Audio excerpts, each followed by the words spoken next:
Você trabalha 8 horas para viver 4. Você trabalha 6 dias para aproveitar 1. Você trabalha 8 horas para comer em 15 minutos. Você trabalha 8 horas para dormir 5. Você trabalha o ano todo só para tirar 1 ou 2 semanas de férias. Você trabalha toda a sua vida para se aposentar na velhice. E contemple apenas os seus últimos suspiros. Eventualmente, você percebe que a vida nada mais é do que uma paródia de si mesma, praticando para o seu próprio esquecimento. A gente se acostumou tanto à escravidão material e social que não vemos mais as correntes. A vida é uma curta viagem. Viva! Colecione memórias, não coisas materiais.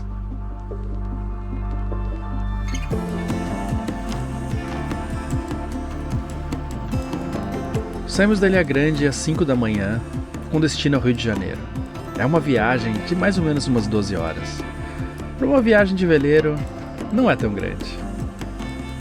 Essa é a laje da Marambaia, uma das muitas ilhas que vamos passar antes de chegar no Rio. É bom pensar que mesmo entre Rio de Janeiro e São Paulo, existam ainda lugares isolados como esse, quase sem presença humana.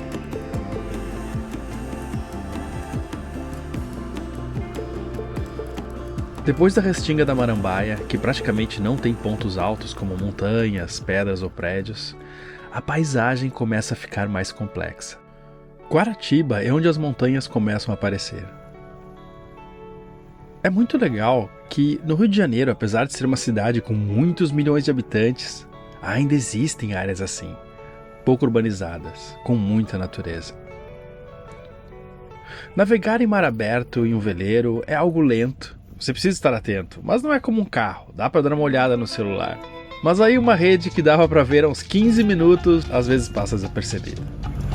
Ó uma boia ali. Ai meu Deus. Passou perto, mas nem tão perto assim. Foi uma janela muito legal, porque era um dia lindo e com mar calmo, mas pensando de outro ponto de vista, faltou vento.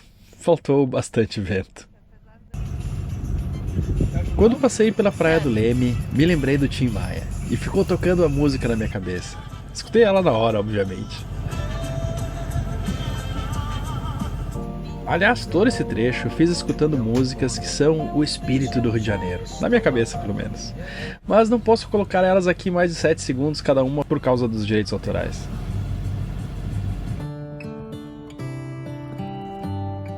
Há dias em que velejar em mar aberto é realmente tenso, mas hoje é um exemplo de dia muito calmo, calmo até demais. Se por um lado não deu para velejar até aqui, foi uma viagem para curtir esse céu, o mar e a paisagem do Rio de Janeiro que vai se formando no horizonte.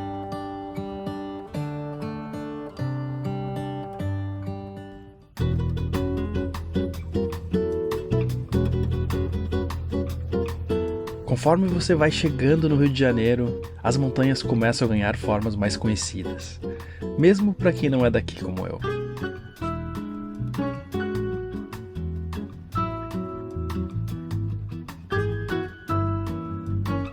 Aí de repente você enxerga a Pedra da Gávea. Nessa altura, ouvimos uma chamada Securité no rádio VHF. Securité, o que é isso?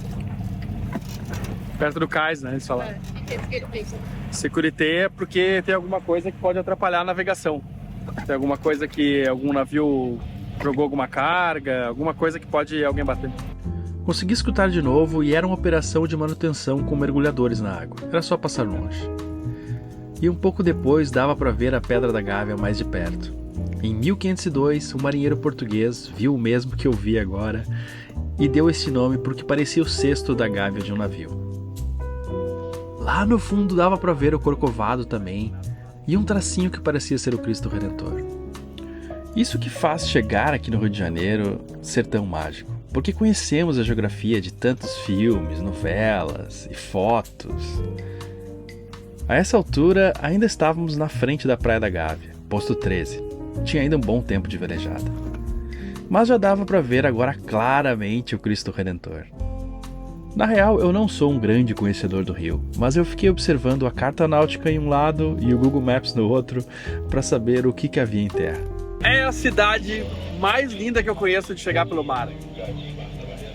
Claro que tem outras cidades lindíssimas quando você fica, mas digo assim, essa chegada assim, ó, porque você vê um monte de ponto de referência que você viu por anos, assim, né, em filmes, na TV, tipo Pão de Açúcar, Cristo Redentor, Pedra da Gávea, Ipanema, Copacabana. É muito bonito. Ali tem as Ilhas Cagarras, que tem esse nome, não sei se tem a ver com aquelas linhas brancas ali que escorrem pela chuva ali do Cocô dos Passarinhos, mas eu realmente não sei por que senão. Copacabana. Apesar da entrada da Baía da Guanabara ser bem larga, é preciso ter um certo cuidado para entrar nela, porque há corrente forte, dependendo da lua e do horário, e há um tráfego intenso de navios também. Que coisa linda! E falando nisso, quando estávamos entrando no canal, um navio aparece com a mesma intenção. Até acho que dava para entrar, mas a gente achou melhor fazer uma manobra antes para deixar ele entrar primeiro. Ele entrou, ó, bem no canal dragado, porque é onde ele tem certeza que tem calado para ele, ó. Então a gente podia ter andado no meio aqui, mas por uma questão de segurança deu uma voltinha aqui. Fizemos isso aqui, ó, para dar tempo. A gente fez isso aqui para dar tempo dele passar na nossa frente. Isso aqui, ó, é o sinal do AIS que ele manda por VHF, pelo rádio pra gente, né? Pra gente saber onde é que ele tá e qual é o rumo dele, né? Então a gente clica aqui, ó, Everlifting, e a gente sabe a velocidade que ele anda, ele tá 11.9 nós, ó. E várias informações sobre ele e tal. Igual o balanço, né?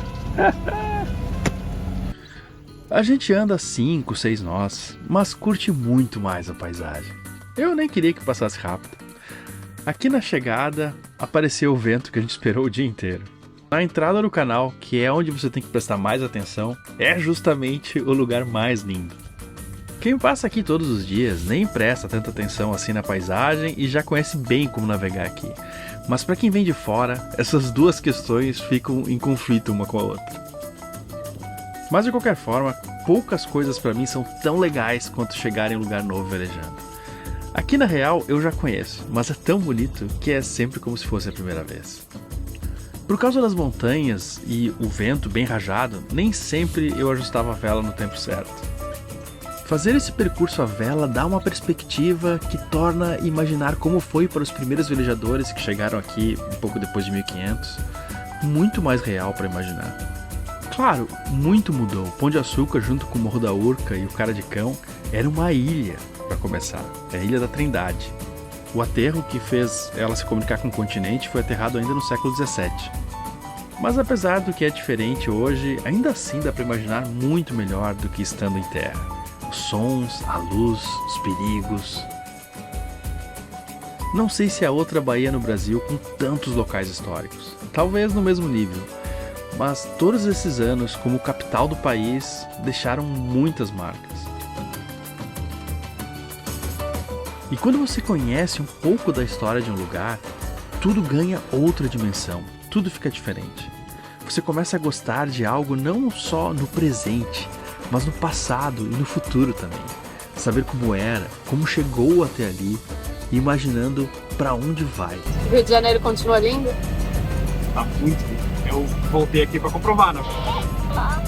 Mesmo com todos os problemas, todas as incoerências, conflitos, violência, desigualdade, mesmo assim, mesmo com tanto esforço para que não seja, o Rio de Janeiro continua ali. Chegamos, praticamente. Agora é só amarrar o barco. É bom já preparar um cabo ali na frente. Aqui na Urca, onde vamos ficar ancorados, fica bem na cabeceira do aeroporto. Passam vários aviões aqui todos os dias, bem próximos. É um bairro com muitas áreas militares e praticamente só tem uma entrada e uma saída. Por isso talvez é um dos bairros mais seguros do Rio de Janeiro. Sempre que estive aqui me senti bem seguro. É perto do Yacht Club do Rio de Janeiro também, de onde saem essas crianças que velejam de Optimist. Chegamos! Que maravilha. Tranquilo. No final chegou o vento, mas já na final, na entrada aqui. Tudo gostoso, tudo tranquilo. Agora tomar um café e dar uma descansada. A gente adora velejar e prefere 1000 vezes fazer um percurso a vela do que a motor. Mas eu acho que quase qualquer velejador concorda de que a gente tem que ter um motor bom no barco também. Eu já sofri bastante com um motor que não era muito bom e eu tinha que escolher muito bem as janelas porque a chance de eu ficar sem motor no meio do caminho não era desprezível. Então eu sempre tinha que cuidar para ver se ia ter vento, se eram em condições favoráveis para ficar só a vela. E não é legal. Eu nunca escondi o quanto eu adoro esse motor aqui, o Deon 30, e o quanto ele foi importante para mim quando ele entrou aqui no balanço. Eu já tô com ele há quase 3 anos e quase 900 horas e eu nunca tive um incidente com ele. Fazendo sempre as manutenções, né, claro, preventivas e tal, mas nunca me deixou na mão, nem sequer gaguejou. É um motor bastante confiável, bastante moderno, isso foi fundamental nas minhas travessias. E eu fiquei muito feliz de ser convidado pela Volvo e pela Nautmar, que é representante da marca, para ser o embaixador da Volvo na Vela Show, que acontece agora de 9 a 11 de junho. Eu vou estar lá no stand deles e você vai poder conversar comigo enquanto conhece os motores da Volvo e vai ser um prazer enorme fazer isso. Pô, e novidades não vão faltar, porque, pô, nesse tempo que eu tô com o motor, eu tenho conversado com o pessoal da Volvo e eles estão muito interessados em escutar os velejadores e fazer produtos e melhorar os serviços para que se encaixem com as necessidades dos velejadores.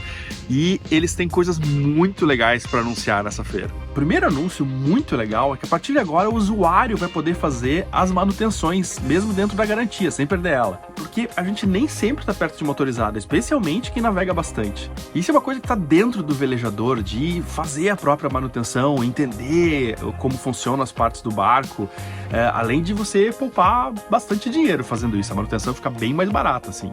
E outra coisa que complementa muito isso é que você vai poder comprar as peças originais da Volvo através do Mercado Livre, onde você estiver no Brasil. Tem várias coisas muito legais que eles fizeram para atender os velejadores, e uma delas é criar condições muito especiais para você comprar o seu motor lá na feira. Vai ganhar também treinamento para você mesmo aprender a fazer com segurança as manutenções e mais coisas que eu só vou contar na feira. E vai ser agora em Ilhabela, entre os dias 9 e 11 de junho, lá na Vela Show. Procura lá o stand da Volvo da Nautmar, o hashtag Sal vai estar lá também. A Urca é mais um dos paradoxos do Rio. Pelo menos para quem chega de fora e não entende muito bem a lógica da cidade. Parece que aqui acontece de tudo. Caças dando rasante,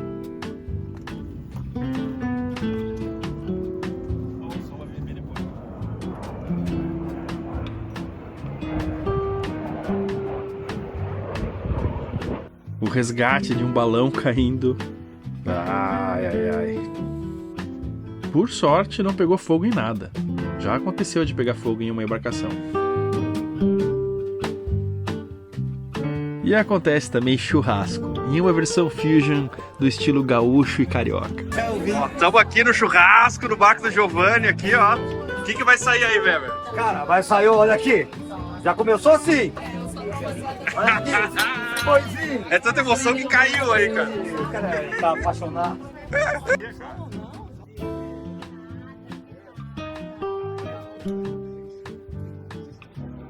Agora já temos carne pra mostrar aí, né? Começamos a melhorar a coisa.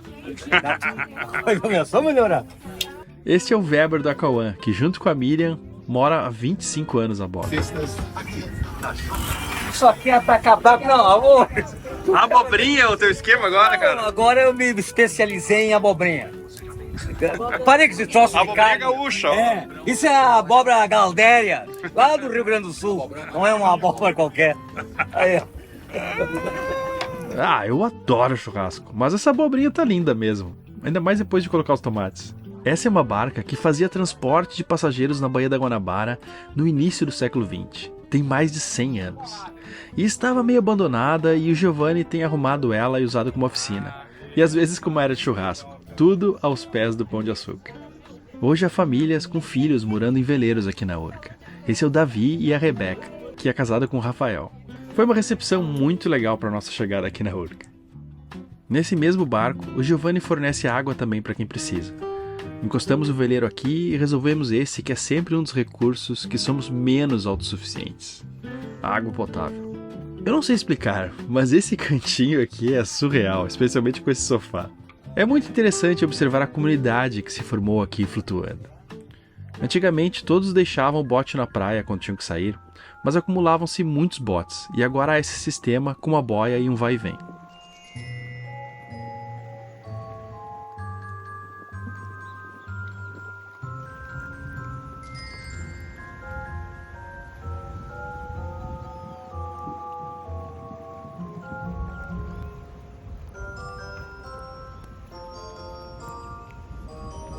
Cada dia mais prático. Chegando em terra, fomos passear pela cidade, começando pela Princesinha do Mar, Copacabana. É um programa bem turistão, mas como não ir? É algo que pra mim se encaixa mais no clima histórico do que um programa de praia mesmo. E tem certas coisas que são mesmo meio clichê, mas quando estão no seu lugar talvez original, funcionam tão bem que elas têm direito de ser clichê. Outro lugar longe dali no centro, e que eu sempre quis conhecer, é a Confeitaria Colombo. Ela foi fundada em 1894 e é talvez o ambiente Art Nouveau mais autêntico que eu já entrei. A comida era bacana, mas eu nem estava muito preocupado com isso. Esses vitrais, a marcenaria, são obras de arte e um alimento para a mente. Os espelhos gigantes vieram da Antuérpia. Dá para ficar horas observando cada detalhe esculpido e imaginar que pessoas como Olavo Bilac, Villa-Lobos, Chiquinha Gonzaga, Rui Barbosa, Getúlio Vargas e várias outras figuras importantes da história brasileira tomavam café aqui. É um clima muito Belle Époque, cenário perfeito para um filme. Essas cristaleiras na parede têm vários itens interessantes como produtos ou utensílios de prata. Fiquei lá o tempo que eu julguei que um cafezinho com pastel de nata dava direito. Fizemos também um passeio mais moderno, o Aquarrio. Eu sei que a gente mora em um barco e vemos o mar todos os dias, mas aqui dá para ter a chance de ver em detalhe e de uma forma muito especial os animais que moram no mar.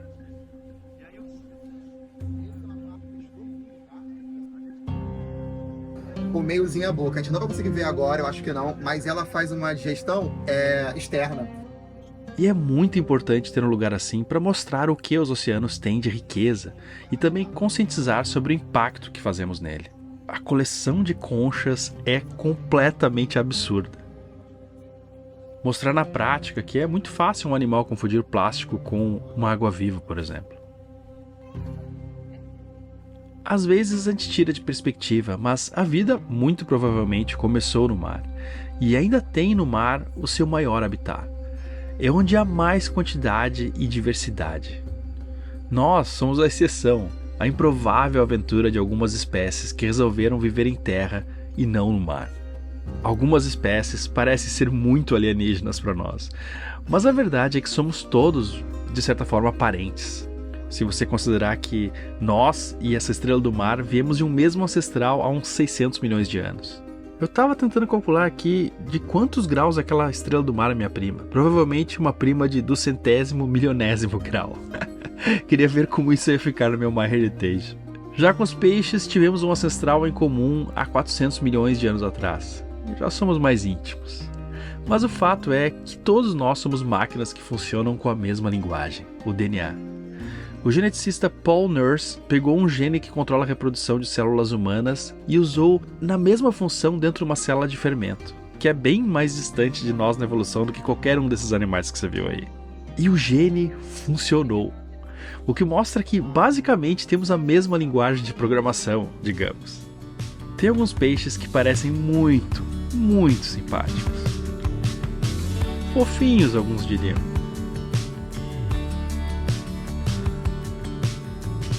Outros, bem menos. Visitar esse que é o maior aquário da América do Sul é ao mesmo tempo uma experiência de modéstia, pensando em quem somos em meio a tantas espécies e também como não somos assim tão diferentes em relação a elas. E também há uma sensação de deslumbramento, de fazer parte dessa rede de coisas vivas tão única, maravilhosa e frágil. E eles se atacam ou eles são... Vamos lá, esse aquário aqui é um aquário que é um pouquinho mais delicado, né? O que acontece, gente? Tem muitas espécies. São 7 metros de altura, mais de 3,5 milhões de litros de água. Olha os dentões dele. E aí aqui pode acontecer sim, galera. Pode acontecer predação, né? Esse é um aquário que pode, isso. Como que a gente evita? Alimentando. Acontece, de vez em quando acontece. É bem, assim, não é uma coisa que acontece todo dia. Mas às vezes uma vez por mês, do nada pode acontecer. Quem é o mais Os galhas. mal-humorado? Esse aqui. Esses de baixo que tá paradinho. Porque eles andam em grupo. Eu jurava que era um tubarão Eles grande. ficam observando, gente, se tem alguém que tá ali mais velhinho, mais devagar, mais doentinho. Às vezes porque o animal consegue ver que o outro tá mais frágil, né? Antes da gente, né? E aí quando acontece isso, eles começam a andar e já sabem. Gente. Começam a rodar muito assim e já identifica, tá? Que tá acontecendo alguma coisa estranha. O mangona também de vez em quando ele faz. Normalmente quando ele quer predar, ele fica bem baixo. Ele fica andando bem baixo da areia, assim, e fala, ih, tá estranho, quer predar alguém. Esse aqui é que tá vindo aí, o Mangona? Esse é o Mangona, gente. O nome dele aqui no aquário é o Donald. Ó, como é que o Mangona adotou um monte de filhote de guarajuba. Olha os dentão dele. É o Donald e a creche. Ó, parece o atum de novo passando. Gente, olha esse, olha só. Foi um passeio muito legal, aprendemos um pouco mais sobre nós mesmos e o lugar onde moramos. Esse é o tipo de lugar que geralmente só cidades grandes podem oferecer. Eu prefiro hoje morar em lugares mais calmos. Mas uma coisa maravilhosa de morar em um veleiro e poder trabalhar de qualquer lugar é justamente poder viver um pouco de cada. Em alguns momentos ancorado em um canal no meio da Mata Atlântica e de vez em quando em uma das maiores e mais famosas cidades do mundo. Hoje eu vou dormir aqui com um pão de açúcar de um lado, quase olhando para cima como um móvel de criança, e olhando um pouquinho mais lá de longe o Cristo Redentor com os braços abertos sobre a Guanabara. Mas amanhã é um outro dia e temos muito ainda para visitar no Rio. Meu muito obrigado a todos que assistiram, chegaram até aqui, e um obrigado muito especial a todos os apoiadores que tornam isso aqui possível. E se você já assistiu vários episódios, você gosta do que a gente faz aqui e sente que gostaria de contribuir de alguma forma, pense com muito carinho de deixar qualquer coisa pra gente lá no Apoia-se. Além de ajudar o canal, tem muitas outras coisas legais, como o nosso grupo do Telegram, onde você tem contato comigo e outros velejadores, e também vários sorteios que a gente faz aqui quase toda semana, em que você pode ganhar passeios, cursos, mochilas, sei lá, uma série de coisas legais. Então te vejo daqui a pouquinho lá no grupo do Telegram, ou então no próximo domingo às 10 da manhã.